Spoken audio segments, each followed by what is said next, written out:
Welcome in, everyone. You are listening to the Authority Podcast here on the B Podcast Network. Thanks, as always, for being with us. Excited to share a conversation with you. Today, we're actually talking not only about one book, but two. My guest, Brian Butler, has a couple of recent books out that'll both tie into this conversation, and they're really all about giving every student the education they deserve, a gifted education, a limitless future. And we're going to get into both of those. But to tell you a little bit about Brian, he is an educational consultant, speaker, author, and award-winning former principal who's passionate about nurturing collaborative school cultures that unlock every student's unlimited potential. As a former school-based educator and principal, Brian worked with countless parents and parent groups, supporting and guiding them in their essential role in nurturing their children's growth and potential. He emphasized the importance of leveraging the unique strengths and insights that each family contributed.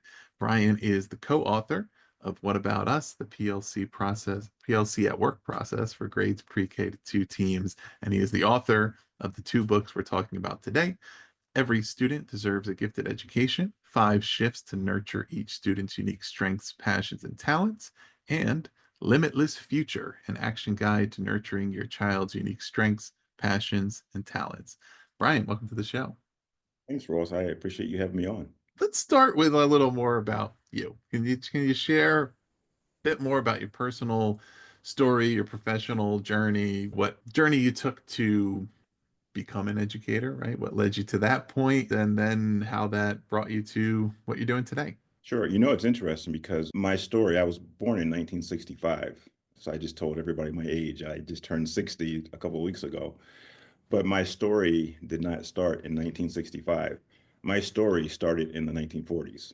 My dad was in high school in the 1940s, and his parents, my grandparents, were sharecroppers. My grandfather had a third grade education, and my grandmother had a fifth grade education. And back in those times, you just be think about it, in the 1940s, my grandfather was born in the 1800s. And so they were in this cycle of poverty. They were sharecroppers. My great great grandparents were enslaved Africans. And so this cycle of poverty just repeated itself generation after generation.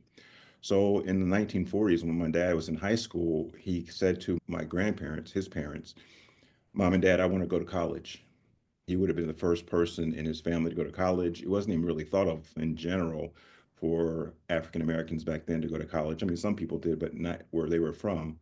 And they were all for it, Ross. They were like, this is a way to break the cycle of poverty. There's only one problem. They were sharecroppers. So they didn't own the land. They didn't own the house they lived in. There was a owner of the land, owner of the house. They lived in a one-room house with an outhouse. He had number of brothers and sisters. And so they were very excited. And so when the sharecropper, the owner of the land, came to the house, they told him, they were pretty naive. They said, Paul's going to go to college. He's going to be the first in the family to go to college. And the owner of the land said this, and they were shocked. He said, if Paul goes to college, then I'm going to kick you off the land and you're going to lose your right to sharecrop this land. And he closes the door and just leaves. And this was my dad's senior year in high school. I mean, he just decided that he wanted to go. And they had to make a decision because they weren't getting paid very much. The sharecropper back then, or the owner of the land, got like 85 to 90% of their profits. And so they only got to keep like 10% of their profits, and they got to live in the house.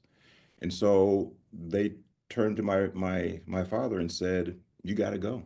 Whatever happens, you got to go. They were actually brilliant because they had this foresight that they knew that education was freedom. They couldn't continue the cycle of poverty, and they didn't want my father to continue the life that they had. And so my dad goes to college. And I'm going to make a long story short, but he goes to Bowie State College, which is a historical Black university. Back then, my family was from the Eastern Shore of Maryland. So he went to Bowie State College. It's Bowie University, I think now. And that first year, they didn't have any phones. So halfway through the year, my dad was coming home on a break. He hadn't spoken to his family because he didn't have any phones back then, or they were too poor to have phones. So he got back to the farm where they lived. What do you think happened? What do you think happened? Nobody was there. Bingo, they were gone. The owner of the land made good on that promise that he was going to kick them off the land because education was freedom. It was access, Yeah.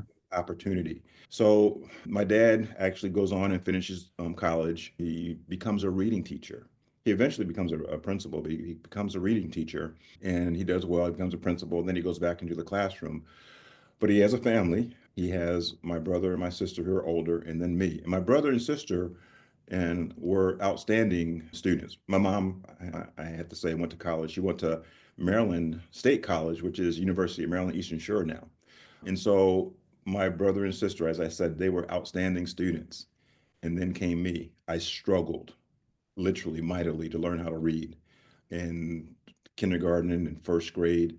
And early on, the teacher in my primary years had suggested or recommended that I be retained. And my parents said, no, we got this because I struggled to learn how to read fluently. I didn't like reading, it was a struggle for me. But I was fortunate. And this is where my passion comes from. I literally was fortunate because what did I say my dad was? What was my dad? A reading teacher. I was literally born in the right family because I had an interventionist at home. If I was born in a different family, I have no idea where I would be today. My trajectory would have been totally different, but I was able to catch up. My dad and mom read to me at home. They gave us a lot of background knowledge. We went on trips. And so I was able to just catch on. And I did fine eventually. I was never, in quote, a great student, but I was able to be solid. And they modeled a lot of the behaviors that allowed me to be successful, like being persistent and self-control and discipline and curiosity. And so those things that are in one of my books that I talk about, those are some of the behaviors that helped me be successful, not just as a student, but as an athlete as well. And so I went to GW. I was able to get a basketball scholarship. I was, pretty good in basketball. I got my undergrad degree in communications. I did not want to be an educator. That's not Mhm. what I wanted to be. I went overseas and played in Europe for a year, came back and was looking for a job in radio and television. And I decided that I did not want to move to a small market to kind of work my way up. So I started to substitute teach. And I kind of fell in love with it. I had said I would never be an educator because my dad was an educator. And I was like, I want to do something totally different. Yeah. Oh, but I loved it. A principal, excuse me, said, you seem like you're really good at this and you're interested, you're passionate.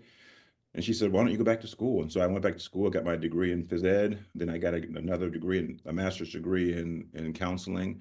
Finally got a degree or certification in administration. Kind of the rest is history. I've spent 36 years in education. I've had an amazing career. There have been challenges, but there are so many people who have helped me along the way. And so my passion is every kid has a talent, every kid has a strength, every kid has a gift. We just have to give them the opportunities, give them the access to find their talents, their passions, their strengths in order for them to fly. And so, again, because of my grandparents, they knew that this was an opportunity and they were going to take a huge hit by losing their opportunity to sharecrop, but they knew that this was freedom for my dad. And so I retired as a principal in 2017. I've been consulting for since 2005, but I really been consulting for full time since 2017. I've written my latest two books, out of this idea that, and what I've experienced as a principal, that every kid can be successful. And do I say every kid is gifted in everything? No. We have to help them find their passions. Like some kids are passionate about science, some kids are passionate about carpentry, some kids are passionate Mhm. about math or art or whatever, but we have to help them and nurture that in them. And so when I hear people say that kid can't, it's not the kid, it's the adult. Mhm. I mean, that's something lacking in the adults that say that that kid can't, because all kids can if we give them the opportunity and the support to be able to find their strengths and do what we think that they can do. So that's Yeah. where I am today. I know it's a kind of a long-winded, kind of winding road to where we're going, but I think it's really important for people to understand why I'm so passionate about every kid. It doesn't matter who your background or where you're from. I think we as the adults have the collective knowledge, skills, wisdom, education, and I said collective. I don't want to put this on the backs of one single teacher. If we have a group of people in a school with all these degrees, then we should be able to figure it out for each kid. And my question is, what would you do for your own kid? And if you would do that for your own kid, then you should be willing to do that for anybody's kid because they are our kids when they come into those schools. Yeah. And you're making me think of a lot of things, and yeah, I'm afraid that it's going to lead to a very long and potentially either connected or disconnected string of thoughts, but related to the importance of the story you just told and the context of who the story is about, right?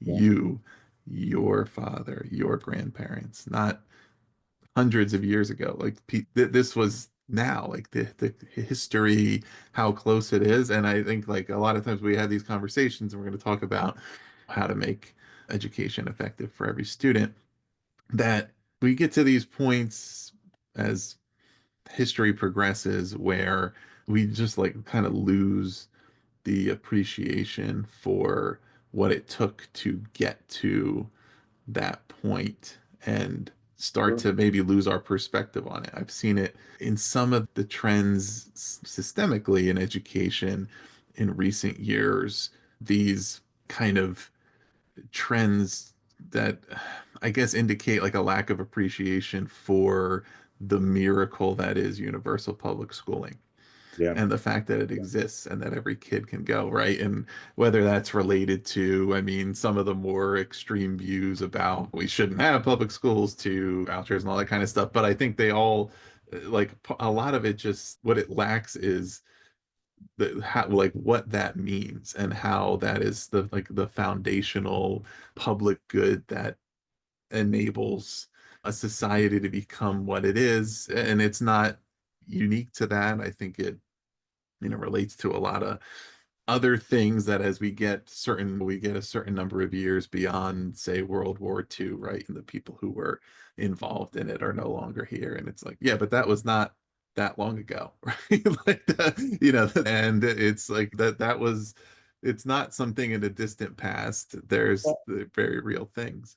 Yeah, in schooling, I mean, to be honest, it's really for our history, it's the one thing that can tie people together and that actually is the vehicle for people to have upward mobility, education, right? And so if we can see that for like I said, for our own kids, then we have to see that for other kids. And we have to have this passion and this drive to do whatever we can to ensure that they have the opportunities. I mean, there's huge opportunity gaps for our kids. And so, like I said, I was really like in my book, Every Student Deserves a Gifted Education. In the first chapter, or the introduction, I talked about that idea with what I just said, born in the right family.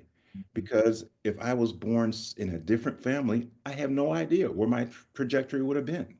And it shouldn't take for a kid to quote be born in the right family to have the opportunities that I had. That's just the luck of the draw, you know. Yeah, Can I read something to you really quick from my sure. book? Mhm. It's from Every Student Deserves a Gifted Education, and I kind of start off this first part with this quote. The lesson here is very simple, but it's striking how often it's overlooked. We are so caught up in the myths of the best and the brightest and the self-made that we think outliers spring naturally from the earth. We look at the young Bill Gates and marvel that our world allowed that 13-year-old to become a fabulously successful entrepreneur. But that's the wrong lesson. Our world only allowed one 13-year-old unlimited access to a time-sharing terminal in 1968. What if a million teenagers had been given the same opportunity? How many more Microsofts would we have today? To build a better world, we need to replace the patchwork of lucky breaks, arbitrary advantages that determine success, fortunate birth dates, that's me, born in the right family, and happy accidents of history with a society that provides opportunities for all. That's from Malcolm Gladwell. And so again, it's like the opportunity gap. And sometimes it kind of burns me up because somebody will say, my kid is so, gifted, or my kid is so smart. And I'm saying all kids, if they have the opportunities, they're going to find their passion and find their path just like your kid does. Your kid just has more opportunities, just like my own daughters have had abundance of opportunities. But everybody doesn't have those. And so how can we in schools provide these opportunities? We can't do everything, but we can provide opportunities to hopefully spark something in kids that they are willing to work hard at it and say, oh, this is something, a path that I want to take, or something that I want to try. I might try it, I don't like it, and then I may try another, have another opportunity. But we have to give multiple opportunities for kids so they can kind of find what's going to light their fire. But again, Malcolm Gladwell is somebody that I really admire, and he hit it spot on. It's not about somebody who's just quote gifted or just like this star. It's just this person had an opportunity. His parents were wealthy. His parents had an opportunity to help him work on a computer or a time sharing terminal. But like Malcolm Gladwell said, what if a million kids had that opportunity? What would our world be today?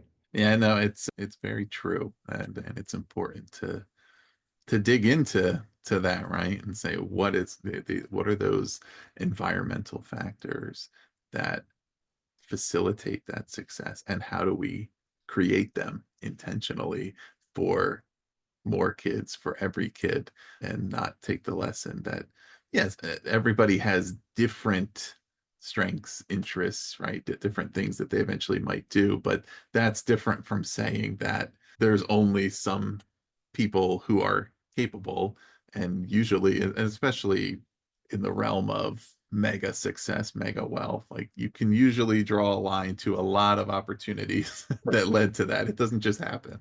Yeah. And again, when I talk about every student deserves a gifted education, what I am saying is I'm starting with the premise that all kids have gifts.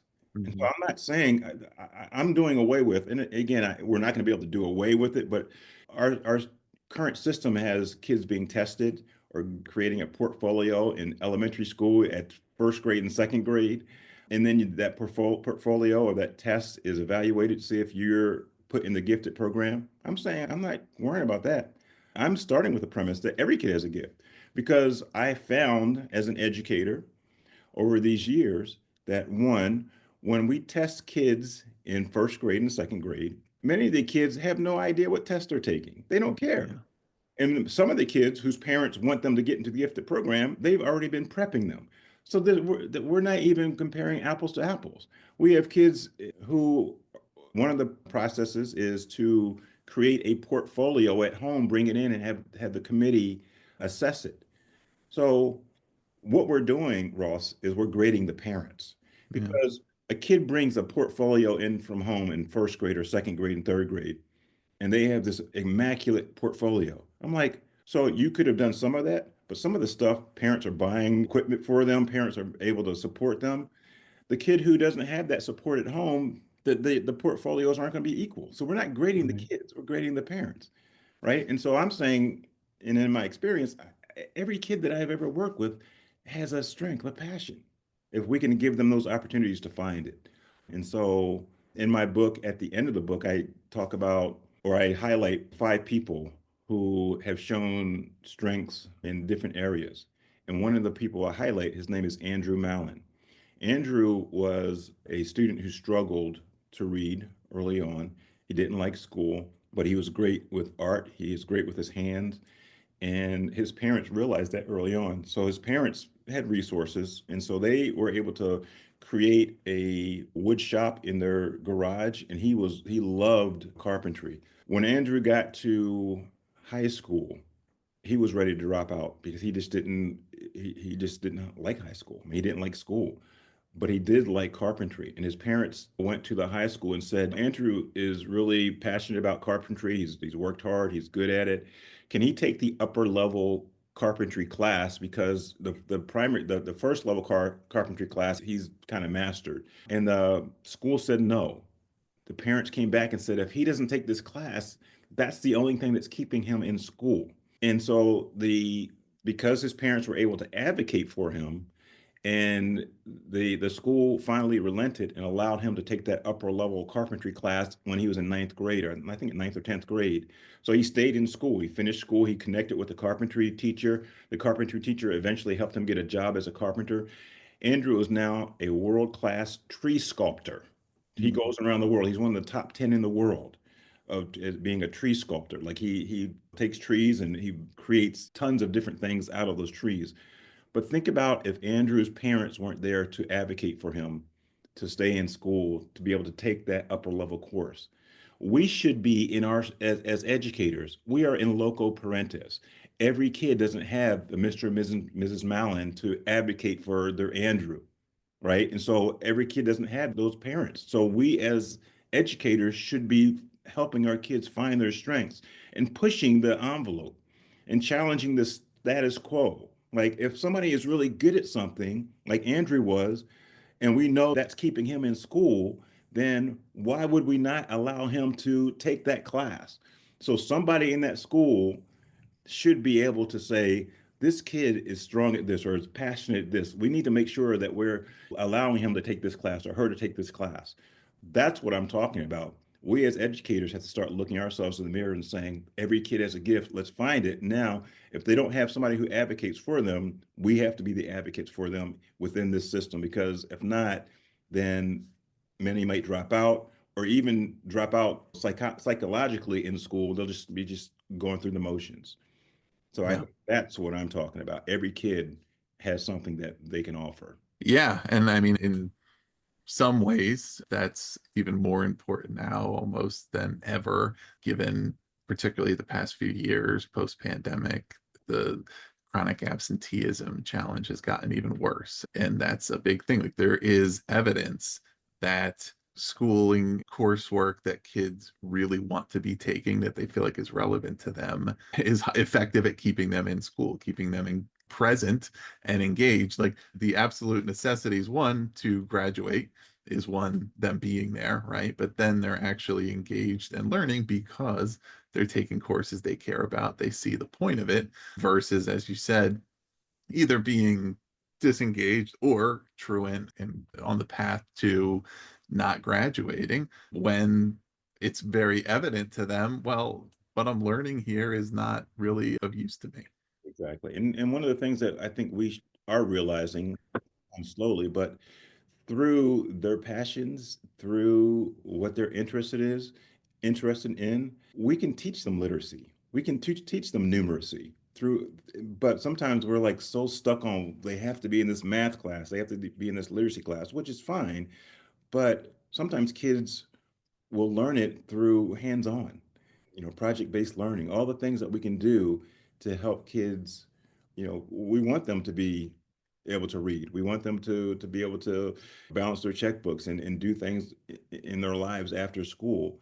But sometimes we have to be a little bit more creative and a little bit more flexible in our approach. So let's talk a little bit about, so every student deserves a gifted education. I think it's, we should define what is a gifted education. I think you've indicated that in some ways, but to the title of this book, to even what some of the quotes that you receive from folks who admitted to, well, when I first heard this, I wasn't totally sure, but now that I've read about it, now that I've seen what Brian did in his schools, right now I get it. But yeah, what do you mean by a gifted education, and like what is the mindset shift that's necessary to basically come to the agreement with the title of this book and with the possibility of this book?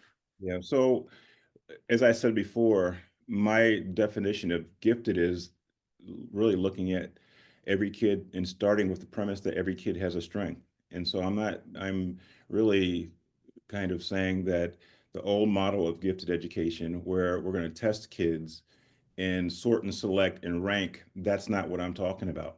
And like I said, those programs are so entrenched, and a lot of times parents want those, or the loudest parents want those, or the most influential parents want those, that they are entrenched. I'm saying, well, you can keep those programs, but we're still going to do the same things for all kids that we did. And so in my former school, for example, we said that, and I worked for a huge county who had gifted centers for kids in elementary school.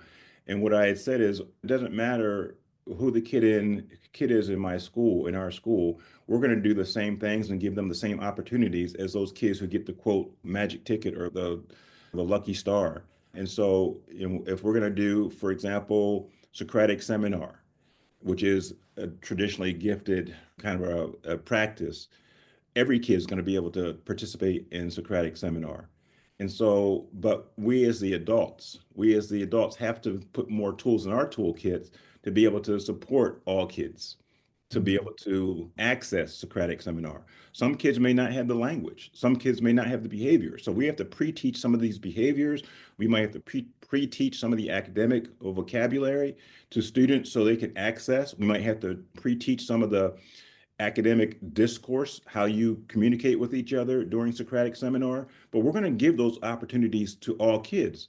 And so in my school, and that's why when I talk about every student deserves a gifted education, and I say 5 shifts, there are 5 things that we can Mhm. do that the teachers, the educators, the adults in the building can do to really change our culture, change our mindset and our belief system about all kids. One, we have to start to, and the first one is called Fallacy of Fixed Intelligence.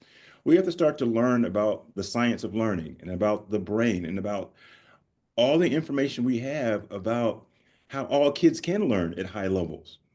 You know, Carol Dweck talks about this idea of mind growth mindset and that intelligence is not fixed. It's not. We can improve our intelligence.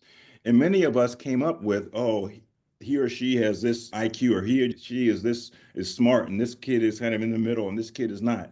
No, kids come to us at different levels, but they can all improve. And so we have to start learning about the brain, the science of the brain. We have to learn about the parts of the brain. And in my chapter 1 of Every Student Deserves a Gifted Education, under the fallacy of fixed intelligence, we learn about the parts of the brain. I teach people about the parts of the brain. I teach them about the chemicals in the brain and how they affect learning.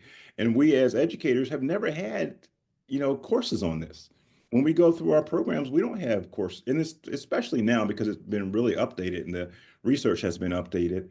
There is a gentleman named Dr. George Land, and this is from the 1960s. He was commissioned by NASA to find out what makes somebody a genius. And so what he did is he did this study. He did this study where he took 5-year-olds and he was shocked. He took 5-year-olds and did this study. And after the study was over, he actually identified that 98% of the 5-year-olds were creative geniuses. And then he followed them 5 years later. And at 10 years old, he tested them again, and only 30% were still in the category of creative genius. 5 years later, when they were 15, he tested them again. And at that point, only 12% were creative genius. He followed them, and then he tested adults, and only 2%. And he's like, how can 5-year-olds start off as not geniuses, and by the time they get to adults, they're only 2% geniuses? And he said what he attributed that decline to was school, because we are such a factory model. We want conformity, and we don't help kids find their creativity. And so he says school actually dumbs down kids, the traditional school. He's like 98% of genius. So that's where I start. 90 all of our kids are geniuses in their own way. So I'm going to start with that premise. I'm not going to worry about a test. I'm going to help you find your passion, your gift. And so that's what we did at Mason Crest. So first, we as a staff, we said we have to really study mindset. We have to study the brain so we can start to dispel some of these myths about intelligence. The second thing is, and it's pernicious in our cultures in our school, is this idea of labels. That's my second shift. We got to get rid of these labels. And it's called Labels Be Gone. That's my second chapter. Because when we label kids, we teach to that label. And it's killing us. So Mhm. labels like special ed, there are no special ed students. There are general ed students who receive special ed services. Our kids receive services. Kids are not barcoded. And so, but when we label kids low or medium or high, or they're from this side of the town or whatever, then psychologically we lower our expectations. So we really started to watch our language about labeling. And there's ample research on labeling and how it lowers our expectations for kids. And so that's a chapter in itself. It's really making sure that we work on not labeling kids, even down to their name. We have in my former school, we had like 35 or 36 birth countries, 40 some languages, and kids come from all over and they have different names. But when we start, because some kids' names are difficult to pronounce, But when we start giving kids nicknames or just giving their first name because we have a hard time pronouncing it, that's in a sense labeling them. And it actually changes our expectations, and it also changes our relationships. Because if you can't pronounce a kid, that's central to who they are. If Yeah. you can't pronounce a kid's name, then they're like, how can I learn from this person? Why should I care? And so that's just part of it. But we label kids by the way we group them. If we have a paraprofessional always working with certain kids when they come into the classroom, that's a way of labeling. So we have to really think about this idea of, are we barcoding kids? Are we giving them a scarlet letter and changing our expectations because of that label? So that's chapter two. Chapter three is this idea of obligation of teams. And this is probably the most difficult piece because obligation of teams is about how do we take collective responsibility for every single child. It's not just about one teacher, it's about the teachers on that team saying these are all of our kids. It's not your kid or my kid, these are all of our kids. And how do we use our collective knowledge, skills, wisdom, experience to make sure that every child gets across the finish line? And so my that chapter is about just how teams create norms, how teams work together. And I have stories about, I have sports stories on how teams really are vulnerable and how individuals on the teams will share that they're not good at this in this area, but their teammate would pick up the slack. We have to be able to do that in education. We have to be able to be vulnerable and say, Ross, in this area, it doesn't seem like I'm very effective. Can I come and watch you teach this skill or this standard so I can get more, I can become more effective? Looking at the data, the students that you're working with, Ross, got 85% or 90% on this skill. The students that I'm working with on the same grade level got 40%. I'm not going to look at myself as a bad teacher. I'm going to say, I'm not effective in this area yet. Can I learn from my colleagues? And it's your responsibility, Ross, to say, yeah, come on in, because these are all of our kids. If we go back to the days of Ross, you're a fourth grade teacher, I'm a fourth grade teacher, and we have two other fourth grade teachers on the team, and each teacher does their own thing in isolation, they never talk, then it's an educational lottery. It depends on what kid gets the teacher who might be able to go or is willing to go above and beyond. That kid is lucky. But if we pool our resources and say these are all of our kids and we're going to share all of our knowledge and our skills, then every kid benefits. So I think that's Yeah. important. That piece is huge. So that's And the obligation of teams.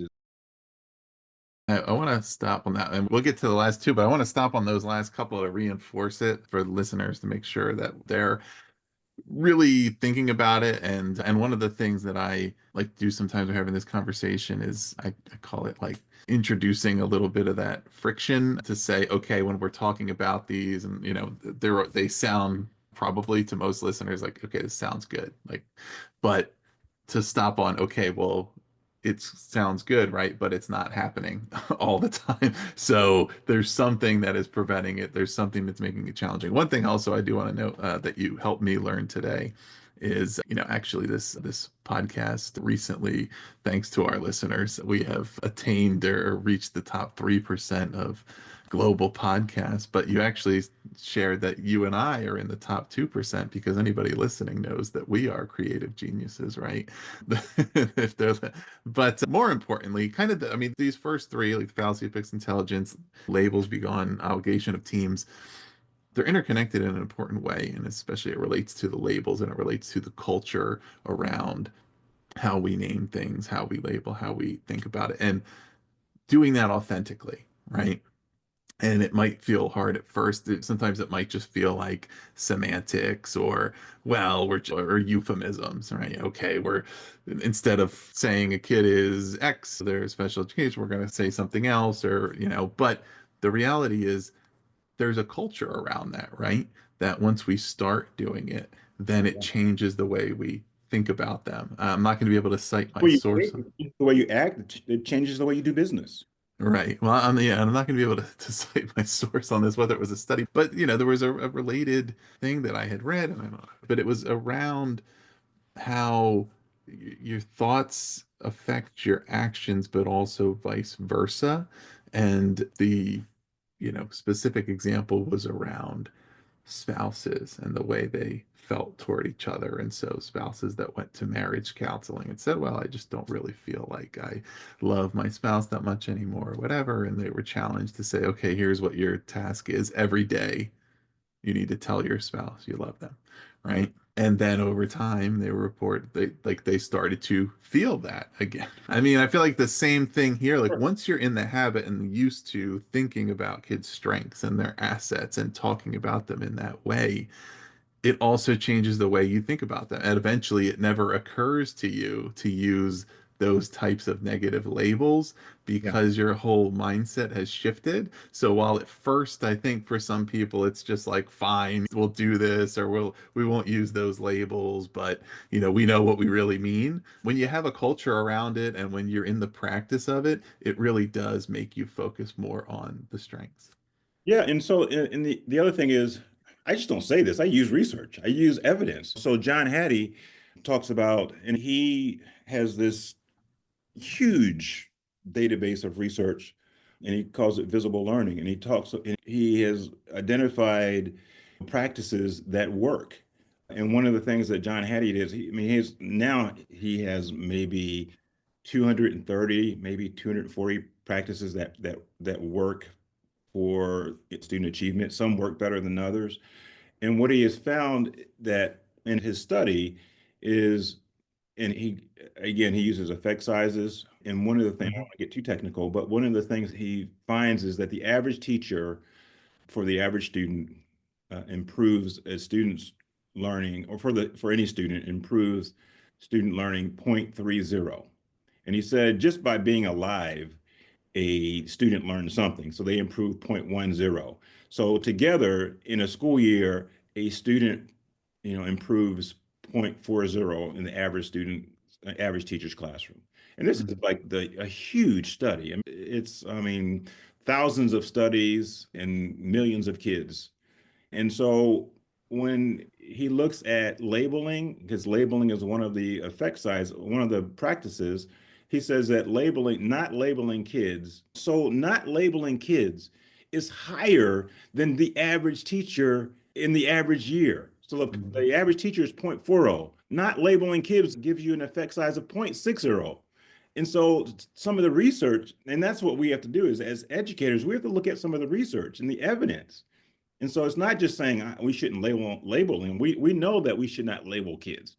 But when you Yeah. start to look at some of the research and the evidence, it's like, okay, one of the things I do in the back of my book, Ross, is I talk about resistance because in education we have so many different initiatives, and to be honest, educators can get jaded. We have initiatives all the time. But one of my colleagues and good friends, or two of them, Luis Cruz and Anthony Muhammad, they wrote a book called Time for Change. And before that, Anthony Muhammad wrote a book entitled Transforming School Culture. And he talks about why people resist change. And that's what we did in our schools also, is use some of these tools. People resist change because one, they don't know how. Like we have all these initiatives and we say, okay, you just do this, and people resist. They're like, well, we haven't had the training. We haven't had the time, training, support to do what you're asking us to do. So people resist. So we start by, with this part, is by building shared knowledge, learning together, sharing the evidence. People also resist because they don't know why. Again, we've had so many initiatives. We're like, why should we change?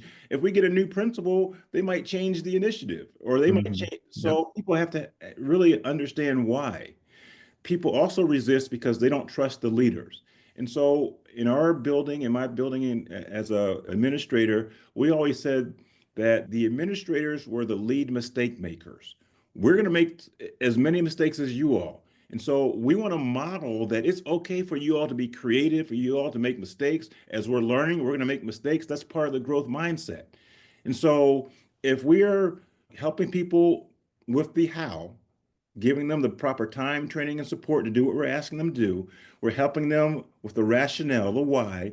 We're actually helping them with the trust piece because we want people to work together and to be transparent because we want to model for teachers what we want teachers to model for kids. If we're Mhm. saying we want to have a building where we really support the growth mindset is part of it is being okay with making mistakes and taking risk. and being persistent. And so we want teachers to be able to make mistakes. We don't want anybody to be perfect. We just want progress.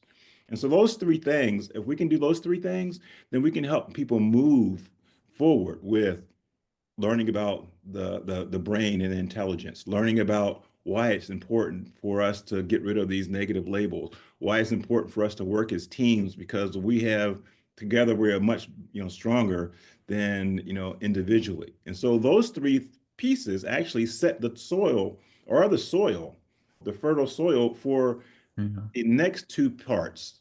The next two parts are superpowers and resistance and inspiration. The first three chapters are like the soil. The second two chapters, the last two chapters are like the seed. And if we don't get the first three chapters right, then it doesn't matter what programs, what we do, it's not gonna take because we Yeah. have to have our culture, our soil right to be able to plant the seeds. Yeah.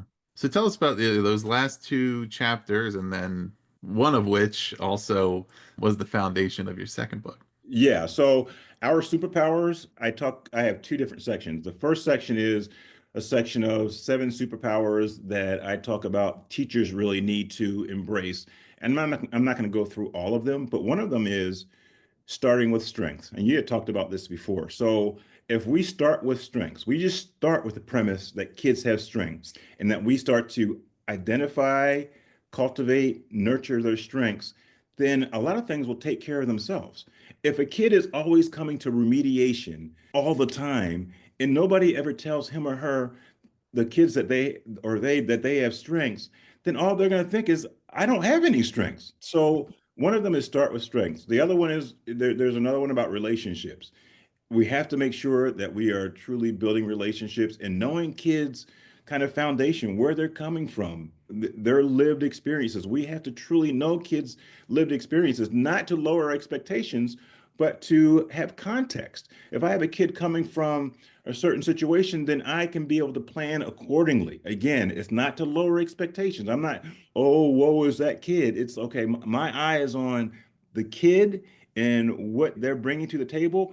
And my other eye is on where am I going to take them, grade level or better, and helping them find their passions. And so, again, I have 7 superpowers for teachers, and then I have 7 superpowers for students. And that's what formed my second book, Limitless Future. So the 7 superpowers for students are really attitudes, beliefs, behaviors that will take them beyond the academic world. Persistence, that's one of them. Everything that you do in this life you need to be able to keep going and persist and to be successful. Precise communications is one of them. How do we communicate verbally, orally, in writing? Are we able to communicate our thoughts in order for us to make sure we're getting our point across? Self-control, self-discipline. That's something again that's going to serve us well beyond the pre-K 12 system. It will serve us in any area of life that we go to. Curiosity. We have to make sure that we're helping in modeling curiosity and helping kids become more thoughtful about the world and have them just really think about anything that they want is possible, but they have to believe that, and we have to kind of model that curiosity is okay. Like they can think about anything that anything is possible.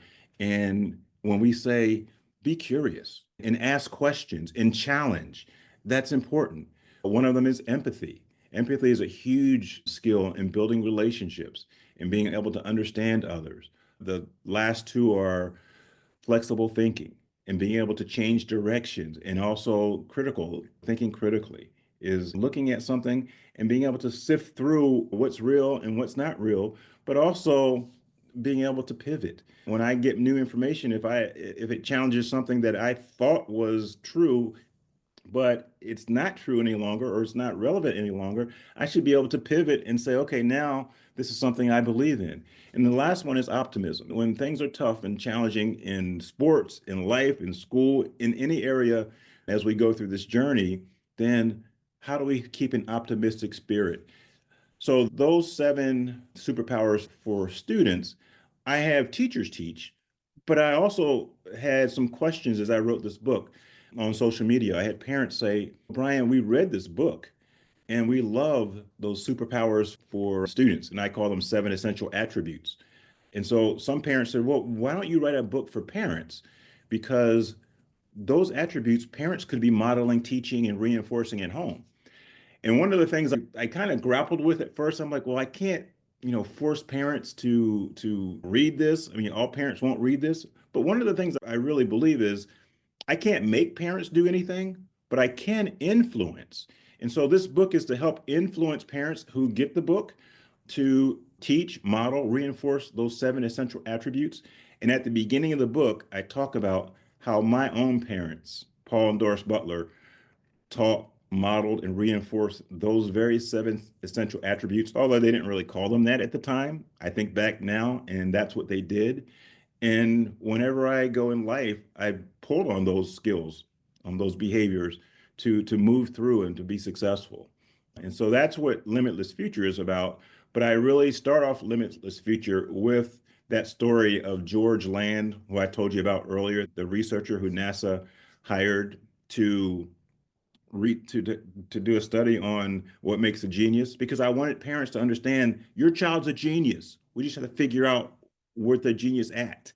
So I think that's kind of where the Limitless Future came out of, just the genesis of parents who are educators asking about, would I write a book for just those seven essential attributes for students or kids? Yeah. Yeah, and those the skills stand out, as being really nicely in alignment with, what currently is often called durable skills, or Yeah, and relates over the course of time by many different life skills, social emotional exactly. learning, whatever the name, but that these are skills that are the essential skills aligned to in-demand fields, to workforce readiness, to life success, right? And going back to what you talked about earlier, and to George Land and the study and the that factory model, or that how school was kind of educating that out of kids a lot of time, that much of the reason probably why that those things were deprioritized, or why it still was a struggle, or it still is today in a lot of places, to say like these are what kids need to be learning, is because if people just, I guess, didn't know how to teach them, right, or Yeah, felt like they couldn't be learned, like they were just intrinsic. And some kids have this, some kids are creative, some kids aren't, some kids are curious, and but in fact, especially in how rapidly evolving the world is, and how the jobs of the future are going to be totally different than what we even know about today, these type of skills and persistence and being able to learn about learning, right? The curiosity to learn new things, communicate, be adaptable, flexible, that is the best thing that you can learn. There's a subject matter knowledge, there's other things, but we can't necessarily know how kids will have to apply all those things in the future, or exactly what they're going to be doing. We can anticipate, I think, with a high degree of certainty, that they will do more than one thing over the course of their life. They will have multiple careers. They will change course a number of times, and in order to do that, they need these skills. Well, and you're exactly right. And one of the things that I talk about in the book is some of these skills, some of our kids come with because they've been modeled for the first 5 years of their life. And so when it's time for them to take an assessment to go into the gifted program, they are persisting. They have self-control. But some of the kids don't have those attributes yet because they haven't been modeled or taught on a consistent basis. And so we say this kid is gifted and this kid can't sit still. That's so we're not comparing apples to apples. And so we really have to again rethink how we view kids. As you know, after 36, 37 years, I truly believe that we rank, sort, and select and grade the home. We're not grading the kids, we're grading the home. And I have to be honest, because when my kids needed something, a project, my wife and I would go out and buy things for them, and they would get help at home. One of the things that we did in my former school is we got rid of homework in elementary school, and we looked at the research. And what is homework supposed to be? It's supposed to reinforce the learning that was taught during that day. So if it's just supposed to reinforce learning and a kid goes home, they go home to a computer, to parents that read to them, to parents that are going to support them with their homework, then that's great. But if we have another student who goes home because their parents are working two, three jobs, they go home with other siblings who are not, or they're there, but they're not going to reinforce their homework. Then they come back in and one student has his or her homework done and the other student doesn't. And then we are penalizing the student. So what we Mhm. said is, how can we actually make sure that we are reinforcing what we teach during the day? And so we created what we call a workshop model where the teacher teaches a lesson. He or she works with small groups of students to reinforce that lesson, and they kind of circle through that teacher. And if a teacher sees that a student didn't get something, then they're going to actually work on reinforcing that standard, that lesson, what that skill that they taught right there and have that student practice right there in the classroom so they don't have to go home. One, it Mhm. takes the pressure off of home because parents are going crazy anyway with all the things that they have to do. So we're like, let's get rid of it. Plus, we know in elementary school, from the research and it's in John Hattie's research, homework is like it's like a point 0.1 effect size. So it doesn't really matter in elementary school. And so like take that off the plate if we can reinforce what we taught during the school day that access homework. And that's what we did in our school. But we had to learn together. We had to learn about the research. We actually brought parents in to learn with us because, when we can't just say no homework because parents will be like, well, what do we do now? Because sometimes parents use homework because they do it because it was done to them. So we brought parents into our learning together so they can spread the word about, okay, this is what the research says, and this is how they're going to reinforce what they taught during the day so kids don't need to do homework. So we have to make sure that we're one, involving the community, involving the parents. We did the same thing with growth mindset when we started studying about the brain. We invited parents. We had like a 5 session book talk as a staff, and we invited just parents who wanted to be a part of that book talk.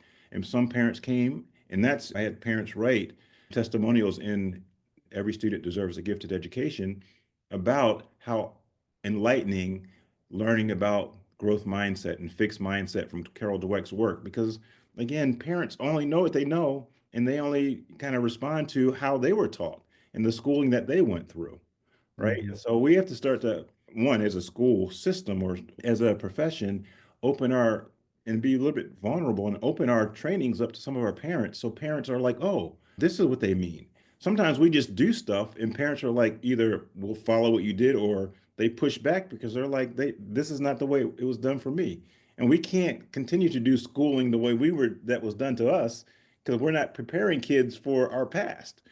We're Mhm. preparing them for their futures, and we can't use a lot of the things that we did in our past to prepare kids for their futures. Yeah, absolutely. So Brian, you also have a podcast, A Conversation with Brian. I do. Before we wrap up here, wanted to give you a chance to talk a little bit about that and what it's about and what listeners might expect if they check it out. Sure. Before I do that, I just want to say at the end of Every Student Deserves a Gifted Education, I talked a little bit about it when I shared about Andrew Mallon, but Mhm. it's the last section is called Resistance and Inspiration. I talked a little bit about the resistance, why people resist, but the inspiration piece is a lot of times people will say, well, this sounds great, but how do we do it?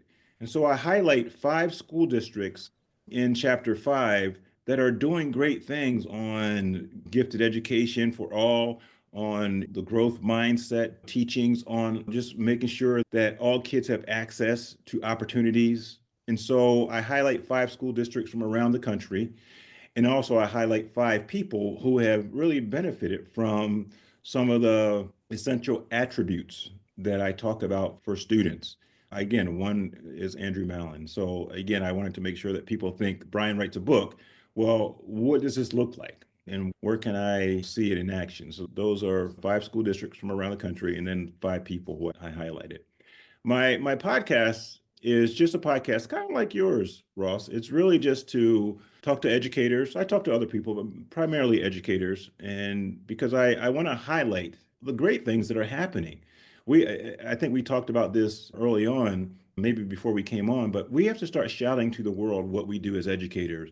There are so many things that happen in our schools, in our districts. There are great things that are happening. A lot of things that are very exciting.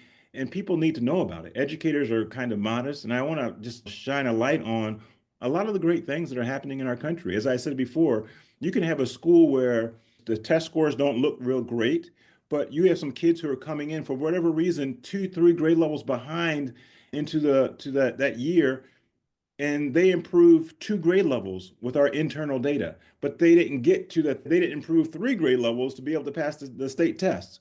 But improving two grade levels in 1 year is huge. Mhm. But the general public doesn't hear that.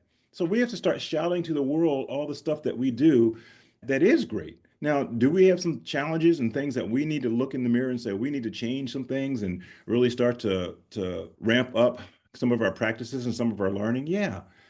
But my podcast is to highlight some of the people who are just doing some great things, not just in our country, around the world. I've had people from Australia and others on to share because we have similar challenges around the world with education.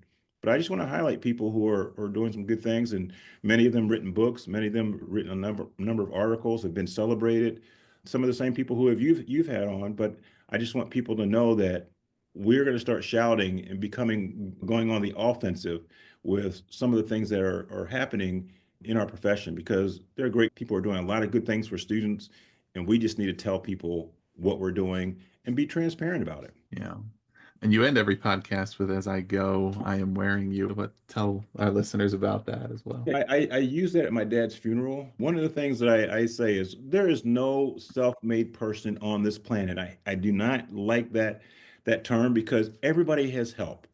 Nobody can tell me that they just were successful on their own.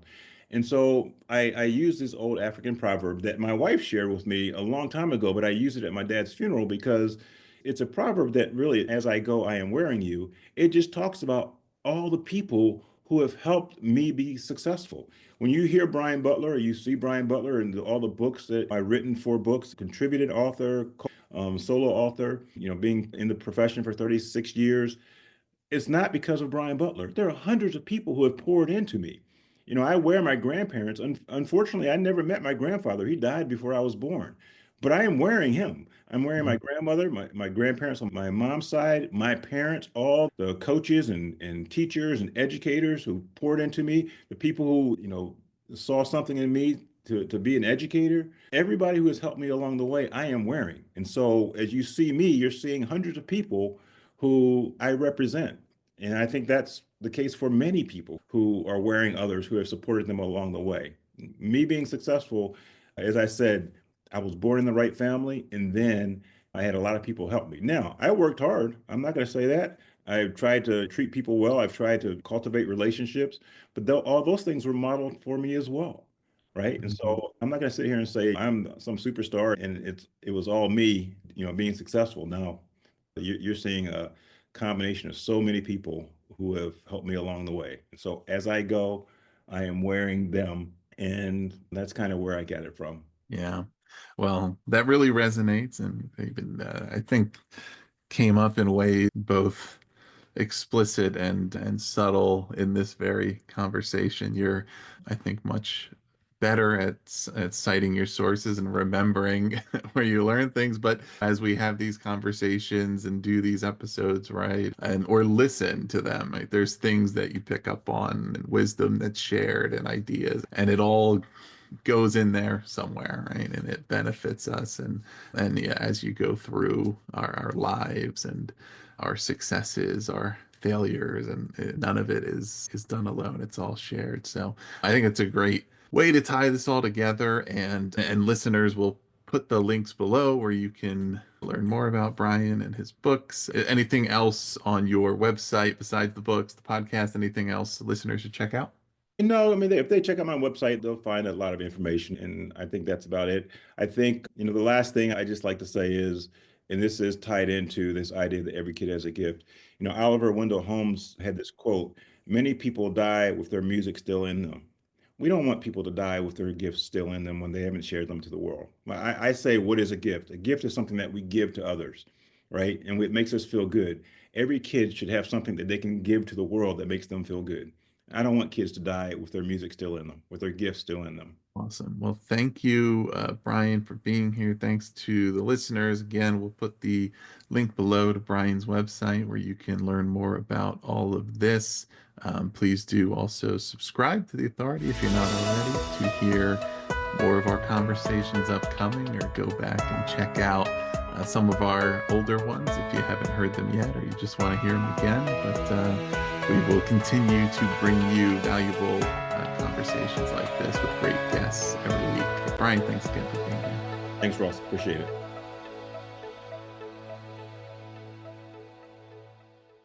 This episode was edited by Gage Sanderson.